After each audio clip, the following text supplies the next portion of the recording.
quando e como quiser. Na app, em podcast, no site, on demand. Renascença, a par com o mundo, impar na música. Muito bom dia, está no ar o Visto de Fora, já sabe que a análise aos temas da semana por Begonha Inigas e Olivier Bonamici. Hoje a Begonha está a partir desde Vigo, como ela costuma dizer. Olá Begonha, bom dia. Muito bom dia a todos. Como é que estão? Bien, Bom e dia. você? Bonjour, Olivier Bonamici. Bonjour. Bom dia, Sérgio Costa. Bom dia. O nosso Tem mesmo jornalista bom dia. que modera esta conversa sempre muito agradável. Bem-vindos ao regresso do Visto de Fora, depois uma pausa de uma semana, umas miniférias de Páscoa, e por isso aproveito para vos perguntar, Begonha e Olivier, estiveram por cá ou viram a Páscoa de fora? Passaram... Sim, Begonha. Fiquei na Galiza, desta vez não estive em Portugal, mas estive mesmo no campo, estive numas termas, Ai, que perfeito. a descansar, muito perto de Portugal. Eu também estive numas termas, mas a trabalhar. Isso é bem diferente. Olivier, em que termas é que estiveste? Eu estive na terma chamada Eurosport. Infelizmente estive a trabalhar. Estive a trabalhar na Páscoa. Infelizmente não. Infelizmente, mas tudo depende. Mas eu ligo imenso a Páscoa. Eu ligo imenso a Páscoa e falta sorte minha. Neste dia, admito que teria gostado de ficar em casa.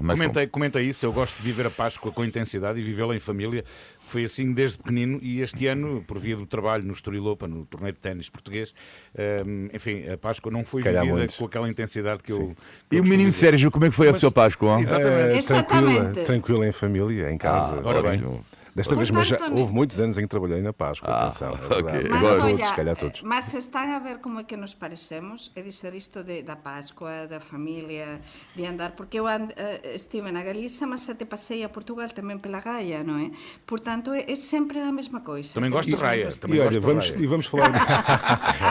Vamos falar disso mesmo, justamente da forma como muitos galegos, muitos espanhóis passaram a Páscoa em Portugal, mas será um dos temas. Vamos agora analisar os assuntos que marcaram a semana neste Visto de Fora, que, recordo, é uma parceria da Renascença com a Euronet, a rede europeia de rádios. Euronet Plus. Vamos focar-nos em Emmanuel Macron, ou nas suas mais recentes declarações de visita à China, ou depois de uma visita à China, o presidente francês defendeu que a Europa deve assumir-se como uma superpotência. No regresso da viagem ao Oriente, Macron pôs em causa, de alguma forma, a linha norte-americana e a forma como a Europa alinha com os Estados Unidos. Para Macron, a Europa deve estabelecer a sua própria estratégia de autonomia fora do padrão estabelecido pelos Estados Unidos ou pela China, por exemplo. Olivier, é o teu presidente. Como ler estas afirmações? Pode a Europa afirmar-se como superpotência? Pode, uma vez que já não há superpotências na Europa desde a Primeira Guerra Mundial, como é que tu lês estas declarações de Macron? Assim, há várias leituras, mas como temos um pouco de tempo, só vou primeiro falar de uma parte e depois, porque é uma parte com a qual eu concordo e outra parte com a qual eu discordo. Bom, a parte que eu concordo plenamente é quando Macron diz que podemos ser aliados dos Estados Unidos, mas também temos o direito de pensar por nós próprios. E eu tenho a certeza que se houvesse uma sondagem em alguns países europeus, sobretudo, eu diria, vou excluir os países de leste. Mas estou a falar da Itália, da Espanha, de Portugal, da França, de muitos países da Europa mais do Sul, por assim dizer. Eu tenho a certeza que as pessoas concordam, a maioria das pessoas concorda com o Emmanuel Macron. Tenho a certeza absoluta disto. A grande questão, e mais, que é... isto é complicado porque as pessoas podem pensar que ao dizer isto ele diz que não está do lado americano. Errado. A grande questão aqui que descobrimos ao longo do tempo, não só com a guerra, também com o Covid, que a Europa tem que ser mais forte.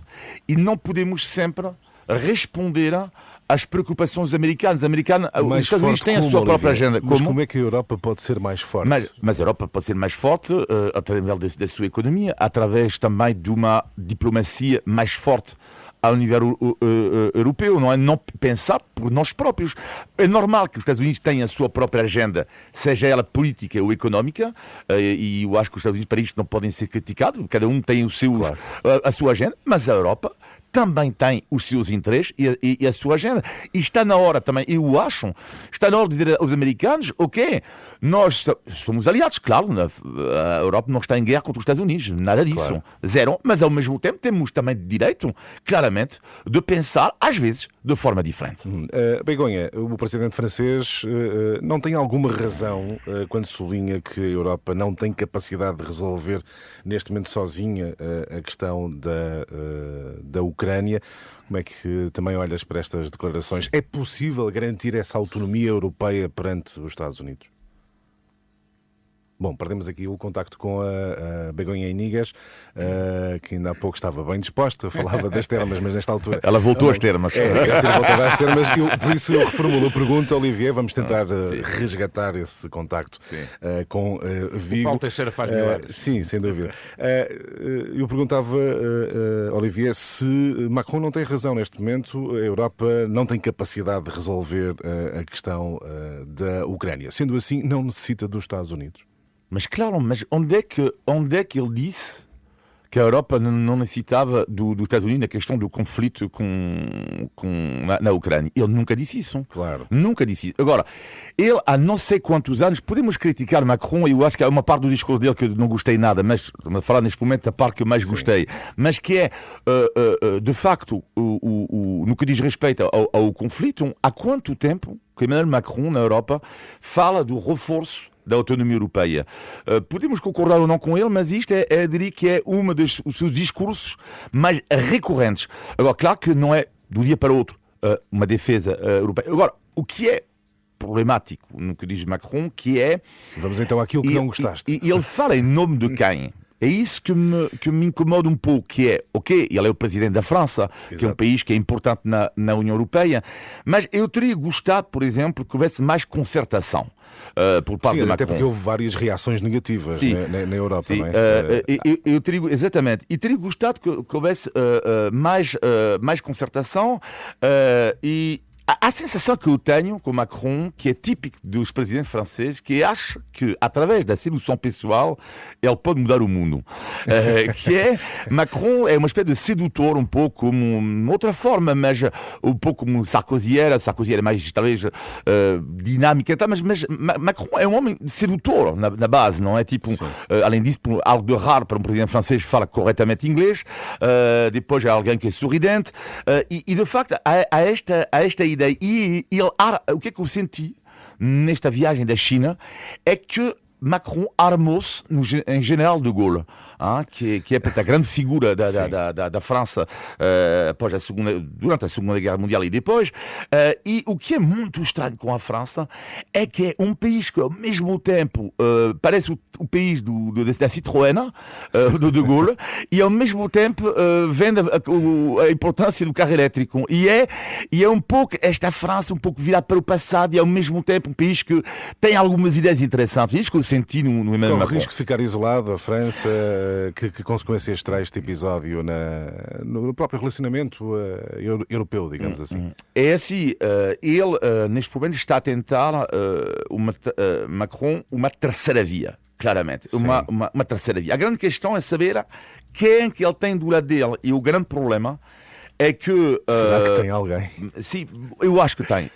Mas, sobretudo, eu acho que tem, eu repito o que acabei de dizer, a maioria dos cidadãos europeus, se houvesse esta sondagem, concordo ou não que nós, na Europa, mas é óbvio, eu não tenho dúvida, por exemplo, que em Portugal as pessoas responderiam que sim.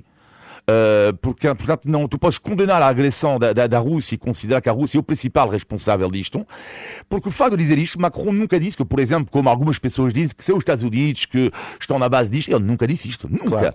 Portanto, ele é uma outra via. A grande questão que os países do leste, claro, estamos a ver, estão a se reaproximar dos Estados Unidos, eles sabem muito bem que precisam. Lado, não é? Exatamente. E a grande questão aqui, que é uma prenda dada indiretamente a posição do Macron, é uma prenda dada a quem? A China. Porque a China, cada vez, a China e a Rússia, querem a Europa dividida. E cada vez que há um país assim, como a França, que vai dar uma opinião um pouco divergente e tudo isso, mesmo que a China não se importa que a França concorde um pouco com alguns aspectos sobre a hegemonia americana, não é tanto isso que interessa a China. O que mais interessa é que a Europa seja dividida. Desestabilizada, exatamente. Já temos renovado o contacto com a Begonha Inigas, agora por telefone, enfim, as termas onde ela está, na Galiza, não têm uma rede apropriada, digamos assim. Piada à parte, Begonha, eu perguntava-te a leitura a estas declarações de Macron e quais as consequências para a própria Europa. O Olivier falava que isto interessa à China, interessa à Rússia, porque pode haver aqui sinais de alguma divisão. Primeiro teño de dizer que acá temos un temporal en Vigo incrível, acho que isto ten afectado porque cá no escritorio onde estou en Vigo realmente que ficamos todos en rede, foi unha coisa incrível. Portanto, está a chover muitíssimo, eu non sei no Porto, mas agora mesmo está a chover muitíssimo. A chover um pouco também por aqui, não com muita intensidade, mas também a chover. Olha, aqui está um sol maravilhoso. São as diferenças. Portugal é um país pequeno, mas muito diversificado, não é? verdade. Exato. Sí, Begonha, vamos concluir. Sí, mas realmente aquí este tema non é do discurso de Macron, estaba a ouvir agora a Olivier, tense destacado moito, non é? E isto que dicía Olivier desta terceira vía, non é?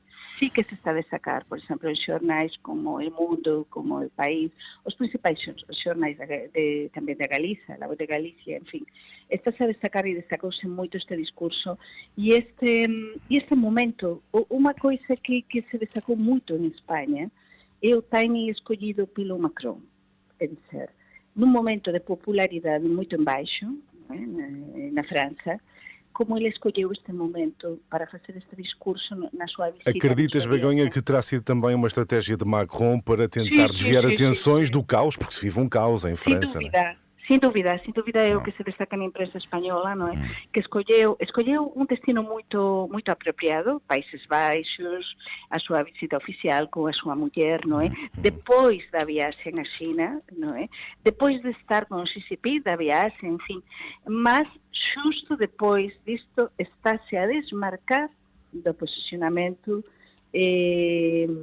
mas eu sí que penso que está a desmarcar bastante do posicionamento dos Estados Unidos no sentido de dizer esa Europa forte da que falaba Olivier, para non me repetir, non é? Esa terceira vía, ese nós agora debemos estar máis unidos do que nunca e o feito de que esa soberanía da Europa é máis importante do que nunca, non só frente a Rusia, mas tamén frente a China e frente a outras potencias, non é?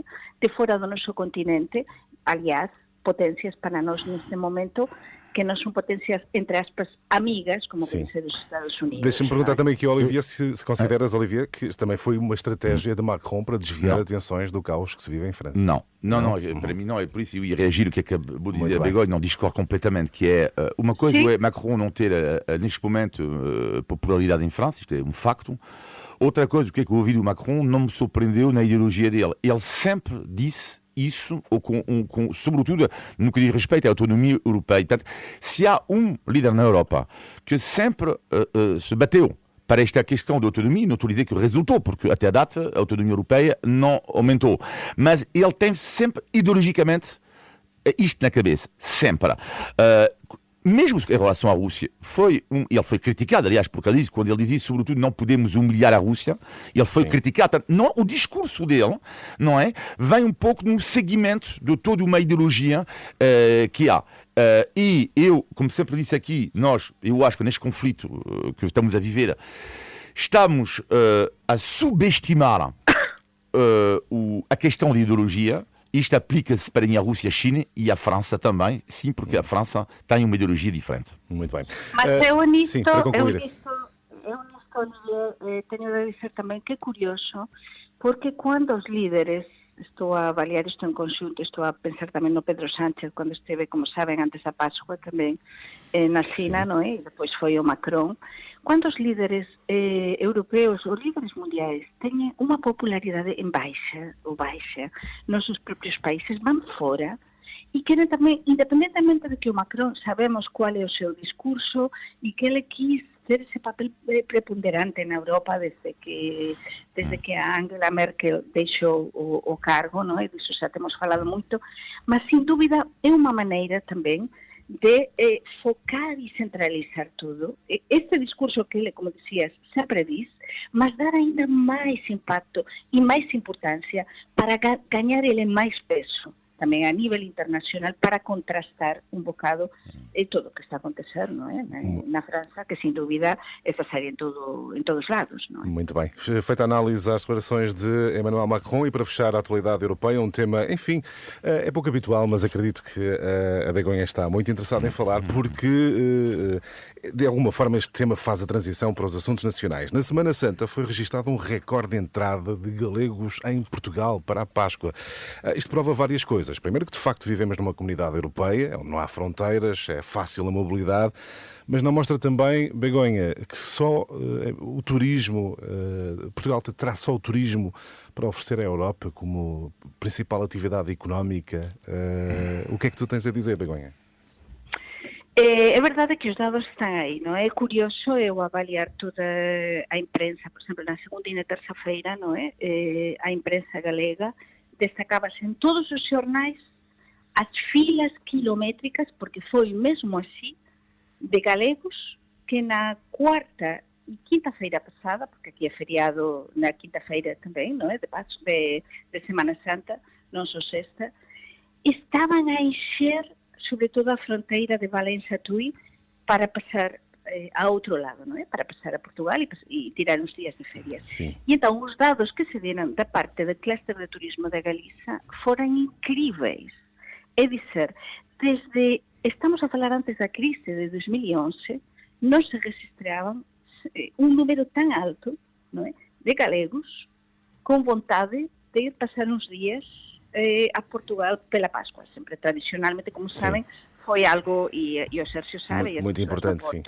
Muito importante, mas é que non é só no Porto. É dizer, o que está a acontecer é que agora en toda a rexión norte cada vez há máis intenção e máis vontade de descobrir, por exemplo, localidades que non son tan coñecidas como Vila Real, como Amarantes, estou a pensar, além das máis tradicionais como Viana do Castelo, como Guimarães, como Porto, en fin, como Póvoa do Varzim. Outras localidades que se calhar não eram tão conhecidas. Ou seja, Portugal está a vender bem o seu produto turístico? Eu acho que sim. Eu acho que a região norte está a vender muito bem, mas também, aliás, do outro lado, é dizer, do lado dos portugueses que passaram também à Galiza, as filas não foram tão quilométricas, não é? Porque também são menos dias de férias, não é? Na Galiza, essa ponte maravilhosa. Mas está a aumentar o fluxo também para a Galiza, não é? Mas está a aumentar muitíssimo. Deixem-me perguntar aqui ao Olivier se, a tónica neste ponto, se isto não mostra, no quadro europeu, Olivier, que Portugal tem pouco mais do que o turismo para oferecer. Será uma leitura a fazer? Tem um pouco... pouco mais do que o turismo. Quer dizer, claro que tem outras coisas, não é? Sim, claro que tem outras coisas, mas é o trunfo, não é? Quer dizer, isto não é uma vergonha ter um trunfo. Não, dizer, não qual estou é a dizer que é vergonha. Não estou a dizer que é vergonha. A Grécia, o seu principal trunfo é o turismo, a Espanha também. Portanto, depois há países que de facto há mais diversificação, se calhar, em termos de riquezas, não é? Sim. Mas Portugal, claro, pode agradecer o turismo para a sua retoma económica de alguns anos atrás. Muito bem. Begonha, não sei se quererás concluir a parte europeia. Não, já foi retomado. Sim, já estou. A ver se vamos pensar que as meigas que en galego son as bruxas non nos façan ninhuma mala pasada, non? Las hai. A ver las ailas, como se dice en galego. Mas desta parte eu que quería dizer antes é que tamén é moito emocionante ver como a quantidade de portugueses que há na Galiza. Por exemplo, en Santiago de Compostela, por exemplo, na costa esta perto das Rías Baixas. Sim. E esa tradición tamén non só de visitar os locais máis coñecidos, tamén de ir á descoberta da Galiza. Por tanto, penso que isto é beneficioso para os nosos mercados. Independentemente do que estaba a dizer Olivier, de outros mercados externos, é muito importante para nós, tanto galegos como portugueses, o mercado de proximidade. Muito bem, vamos então de seguida olhar em concreto para os temas que marcaram a atualidade nacional. Lembro que o Visto de Fora é uma parceria da Renascença com a Euronet, a rede europeia de rádios. Euronet Plus. Vamos falar de TAP, são as iniciais de toda a polémica. TAP, toda a polémica. E são várias nos últimos dias, desde o trabalho da mulher, do ministro João Galamba, o caso recente do deputado Carlos Pereira, que abandona as suas funções após outras tantas polémicas, já veio na última hora negar um alegado perdão de dívida da Caixa Geral de Depósitos. Tudo isto depois do caso Alexandra Reis. Enfim, não vamos aprofundar estes casos de que se tem falado, mas o que vos pergunto é, Olivier, visto de fora, que imagem está a dar o Parlamento português, o poder político e a própria empresa? É uma novela. Isto mas, a sério, cada vez que uma pessoa liga agora à televisão e vê... TAP toda a polémica. Sim, não é? e cada vez que ligamos à televisão e estamos a seguir a comissão parlamentar, tu tens quase a certeza que normalmente às vezes os debates são um pouco chatos, não é? São um pouco, porque é aborrecido. E longos, muito longos. Mas desta vez é inacreditável porque há sempre uma história. Mas é que é sempre o Dallas, portanto, da política, é algo completamente surreal. E de facto, o que é que me parece nessa história toda é uma conclusão errada e uma conclusão para mim que está certa. A errada, claro que eu sabia que a iniciativa liberal ia pegar nisto, não é? Como é óbvio, para dizer que uma empresa pública, estamos a ver o que é uma empresa pública, é a prova máxima, não é? Disto tudo. Eu acho que é uma conclusão errada, porque há empresas públicas em algum setor que são para mim essenciais, e além disso, há empresas privadas que vivem com linha pública, e que eu adorava, eu sempre que eu defendi que houvesse algumas investigações e algumas comissões parlamentares sobre algumas empresas privadas que vivem à custa do contribuinte também. Mas onde está, para mim, a outra conclusão que está certa, e também por acaso é uma conclusão também da iniciativa liberal, portanto, uma conclusão errada e uma conclusão certa, que eu acho que é um dos partidos que há muito tempo diz que não faz sentido nenhuma pertencer ao Estado. Isto, hoje eu acho que até é a prova máxima. E dizer, sobretudo, agora, acabar, uma vez por todas, com a questão da TAP, que está, estou a falar do Estado, que está a custar uma fortuna ao contribuinte e, sobretudo, mostra a forma de governar. E eu acho que é uma crise democrática terrível, métodos de governação que estão em causa por trás do caso da TAP. Begonha, concordas? Há aqui uma crise de governação que este caso TAP está a mostrar, e se está em causa com todas estas polémicas também a credibilidade do próprio inquérito e até da própria empresa. 2 pontos. Primeiro, número 1, está a credibilidade e, sobretudo, esa boa imaxe que a TAP tiña en España. Estou a facer neste visto de fora que perguntabas, como que se está a ver en España, non é? Cando tú vas a escoller cualquera viaxe, ontem aconteceu nos a nós, estábamos a tentar contratar para o verão unha viaxe en familia, e a propia xestora da Axencia de Viaxes diz, poden sair desde Lisboa, mas agora, con os problemas que está a ver con a TAP, que pena, porque estamos a perder moitos clientes, as persoas xa non queren voar con a TAP. Número 1, é dizer, a imaxe de fora, neste visto de fora da TAP, está a perder toda esa procesada e boa imaxe que tiña. Número 2, os xornais españois están a destacar bastante, que non costuma acontecer con a TAP, a noticia, e están a titular así, por exemplo, acusações de inserencia, tratos de favor e pagamentos cuestionáveis, estou a traducir directamente, a xestão da aerolínea de Portugal põe ao goberno de Costa nun compromiso. O Parlamento portugués investiga a xestão política da TAP a poucos meses dunha privatização na que o Grupo Iberia é um dos principais candidatos. Exatamente, ia perguntar-te se todas estas polémicas não podem fazer recuar pretendentes como a Iberia. Pode ser porque a imaxe, o que estaba a tentar explicar no ponto 1, é dizer, a imaxe da TAP, como está a baixar moitísimo, non é? Unha empresa, unha multinacional tan grande como é a Iberia, que forma parte de British Airways e de outras multinacionais da aviação, lóxicamente non vai querer facer un negocio mal feito. E entón isto pode pôr en risco esa compra da Iberia, non é? Porque isto é unha novela, como dicía Olivia. Olivia, concordas? Sim, Está sim. em risco... pode haver o risco de muitos pretendentes recuarem na intenção de comprarem. Sim, é possível, não é? Claro que não é apelativo neste momento a compra da TAP. Mas um pequeno apontamento sobre a TAP. Quando a TAP, as pessoas diziam, representa o país, é a bandeira do país. Eu acho que, bom, hoje em dia quase ninguém diz isto, mas porque toda a gente sabe que, pronto, se é a bandeira do país, se é para nos arruinar, não vale a pena. Mas o que é que eu achei genial nesta história toda, surpreendente, aliás, que é ok, então vamos imaginar que a TAP representa o país e que é a bandeira do país. Então não foi a minha surpresa ver que a CEO da TAP nem português fala. Isso é estranho. Mas é super estranho. Tipo, portanto, é uma empresa que representa o país, é a bandeira do país, e a CEO não fala português, não se exprime em português na Comissão Parlamentar. Com grandes dificuldades assumidas pela própria, não é? Em compreender a língua também, portuguesa. Mas eu fiquei surpreendido, só isto, surpreendido. Begonha, e neste visto de fora, sin dúbida, eu acho que é un momento, o timing de que o Goberno, Presidencia da República, ollen para isto realmente como deben ollar e ver se merece a pena todo que estáse a describir a TAP como o activo máis tóxico, estou a falar na imprensa española, da política lusa, é dizer, e estáse a dar cuantidades de 3.200 millóns de euros, non é, que o Estado portugués viuse obrigado a activar, é dizer, todos os contribuintes. Então, é un momento, realmente é o timing, para que o goberno portugués e a Presidencia da República ollen para isto e digan, oye, merece a pena manter uma empresa como esta? Fica essa questão no ar e que ganha novo relevo perante as polémicas na TAP. Olhamos agora para outro assunto, semana dominada também por denúncias de assédio sexual no Centro de Estudos Sociais de Coimbra. Mais um caso do género em instituições do ensino superior. Eu recordo que há quase um ano a Ministra do Ensino Superior garantiu que qualquer denúncia seria encaminhada e averiguada pela Inspeção-Geral do Ensino Superior.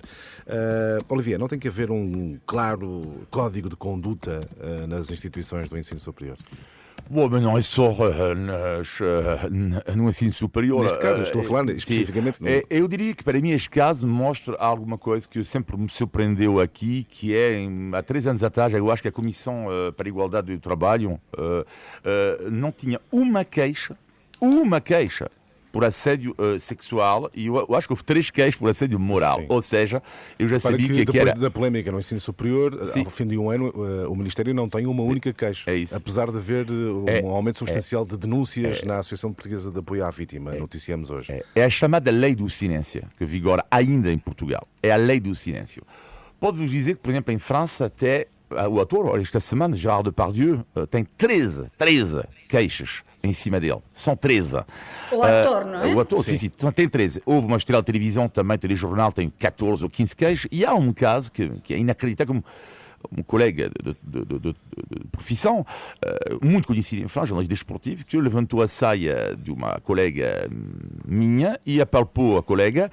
E ele diz, na altura, foi despedido, mas ele diz, não, uma pessoa não pode brincar hoje em dia. Pronto, isto mostra a mentalidade, não é por isso que eu defendo, sou anti-wokista, mas eu defendo o movimento Me Too, porque há atitudes, este senhor em França, eu não sei no caso do lado do Centro dos Estudos Sociais, mas há atitudes que antigamente alguns homens achavam, é uma brincadeira. Mas isto não é uma brincadeira, brincadeira é outra coisa. A sedução é outra coisa. E a Lei do Silêncio continua a vigorar em Portugal. Uma análise rápida, Begonha. E até pergunto se motiva uma comissão independente, por exemplo, este tipo de casos. Sin dúbida, e poño o exemplo tamén de España, non é? Onde a lei contra o asedio sexual e moral xa é unha obrigación, por exemplo, nas empresas, non é? E onde se ten de cumprir, é dizer, isto xa non é a lei do silencio, é que nas empresas, cando se produce algún tipo de amenaza ou algún tipo de suspeita deste tipo, há unha lei que pode proteger a posible víctima. E neste caso, nas universidades, debería acontecer a mesma coisa nas universidades portuguesas, nas empresas, e porque este feito de un crecimento de 166% en relación a 2019 160 queixas de assédio sexual e moral em 2022. Isto xa é muitísimo. Xa é moito, mas este número xa é muito significativo e a quantidade de pessoas, mulheres e homens, mas maioritariamente mulheres, que terão ficado caladas por medo. Não é? Então é muito importante legislar. Terá que mudar, sem dúvida. É um assunto ao qual poderemos voltar nas próximas edições do índice ou melhor, do Visto de Fora. Porque temos que ir ao índice de Portugalidade, porque temos muito pouco tempo mesmo para o final do programa. Índice de Tugalidade. Ora bem, hoje o índice de Tugalidade é uma sugestão do Eduardo Araújo, que ouve o Visto de Fora em Londres. Eduardo, um grande abraço, muito obrigado. E então, Begonha e Olivier, sim. vocês costumam fazer ouvidos de mercador? Ouvidos de mercador? Yep. Tem a ver com o supermercado, não? Não sei. Eu não isso é estou mercador. Paulino. Isso é mercador. Não sei. Sinceramente, nunca ouvi isto. Nunca. Mas a Begonha deve saber. Ouvidos de Em mercador. Espanha usa-se este termo ou não, Begonha? É o ouvido del Está a mercador. Begonha. Desapareceu outra vez Apareceu a Begonha. outra vez. Não. Oh, meu Deus. Olha, Está por a resposta. Está a fazer ouvidos de mercador. Olá. Olá. agora sim. Em Espanha não se usa este termo. Estou cá. Está bem, já Mas percebemos. não ouvia o Paulino. Pronto, estava a perguntar se em Espanha não se usa este termo, fazer ouvidos de mercador. Ui, não. Não, ok. Não conheço. Mas Então, porque temos que imagino avançar. o que será. Vamos arrepiar caminho. Então, fazer ouvidos de mercador teve origem na atividade comercial de compra e venda dos mercadores, por fingirem que não ouvem ofertas que não lhes interessam, propostas por vários compradores. Então, fazer ouvidos de mercador é fingir que não ouve, é fazer-se desentendido ou não querer ouvir. É isso mesmo. Ok. Em espanhol é hacer oídos sordos. Sordos. Pronto. Olhem, vou pedir que sejam muito breves já a seguir. Índice de Tugalidade. Porque se não forem rápidos, eu sou obrigado a tirar aqui uma música e vocês vão ser obrigados a encher chouriços comigo. Bom, durante 3 minutos. Vamos ao positivo e negativo. Negativo, Begonha. O negativo tem a ver a quantidade de droga e de máfias relacionadas com a droga que teñen crecido non só en España, na parte da Galiza, mas tamén no norte de Portugal, e como se traballa conxuntamente baseadas en América, mas a contar tamén co Portugal, con o territorio de Portugal e da Galiza, e de feito foran descobertas nestes últimos días. Uma delas foi a base máis importante de droga na Península Ibérica, a outra foi en Madrid, desde há muitíssimos anos. Portanto, isto dá muito que pensar. E o teu negativo, Olivier? O meu negativo é algo que não reparei apenas agora, mas como estou a viver isto na pele neste momento, são, eu acho, escandaloso os horários super restritivos que há em Portugal nos hospitais no que diz respeito às visitas. Podiam dizer que acontece lá fora igual. Não é verdade. Claro, há restrições lá fora, mas não tanto como aqui. Acho uma vergonha. E vou mais longe. Eu, quando minha mãe morreu há 10 anos atrás, eu lembro muito bem de ter descoberto um trabalho que eu não conheci, que são enfermeiros especializados na dor, mas na dor não da minha mãe, na dor das famílias que vão visitá-la. E preciso nunca esquecer que quando alguém vai visitar um familiar, tem que ser tratado como um rei. E repito, tem que ser tratado como um rei. Não só por causa das pessoas que estão a sofrer na pele, mas também para o conforto da pessoa que está doente, que vê a sua família. E eu acho que estas coisas têm que mudar. É como, sabe, o cliente versus o restaurante. E da mesma forma, o familiar tem que ser tratado muito bem, porque no momento da visita, e desculpa lá, a restrição, cada vez é maior, 1 hora, isto, onde explicar porque é que em outros países isto não acontece. Portanto, é uma negativo da semana. Eu penso até que, enfim, essa flexibilidade ou inflexibilidade varia de hospital para hospital. Exatamente, claro, está e cujo argumento que pode ser válido é para bom descanso do para bom descanso, o que é estranho é que outros países e outros hospitais, então que os doentes não podem descansar porque a visita que são das 2 da tarde até às 8 da noite.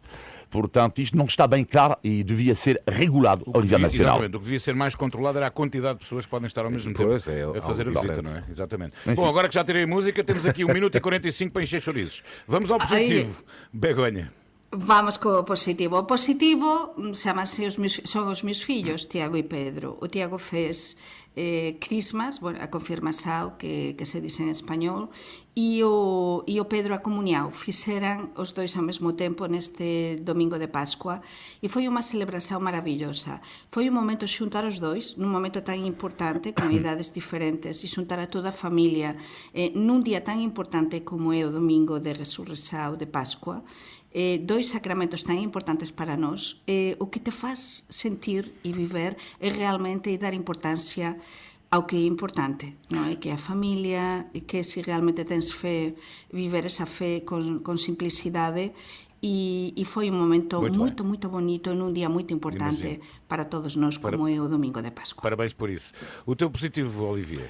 O positivo tem a ver com um trabalho que eu acho excepcional, que está a ser feito em Portugal por muitas câmaras, muitas regiões, que tem a ver com os passeios pedestres. Eu acho que é um trabalho dos últimos anos, de louco, de uma loucura, tanto ao nível do arranjo dos caminhos, não é?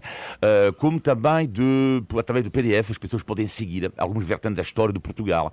E quando eu às vezes ficava triste porque um país que tem um patrimônio tão rico, tão grande e que raramente era valorizado, então para mim é o positivo da semana, porque através do passeio pedestre tu podes ter uma ligação mais próxima ao que faz a riqueza de um país. Exatamente. E aliás, a partir de junho vai ser possível ir a pé ou de bicicleta entre o Parque das Nações e Vila Franca de Xira. A sério? Porque o passeio pedonal vai ser inaugurado. Que bonito. Magnífico. Olivier e Begonha, Sérgio, muito abraço, obrigado. bom fim de semana. Eu para a semana não estarei. Bom Sintam fim de saudades semana. minhas até daqui a 15 dias. Passamos a melhor música, a sua música preferida. Renascença, a par com o mundo, impar na música.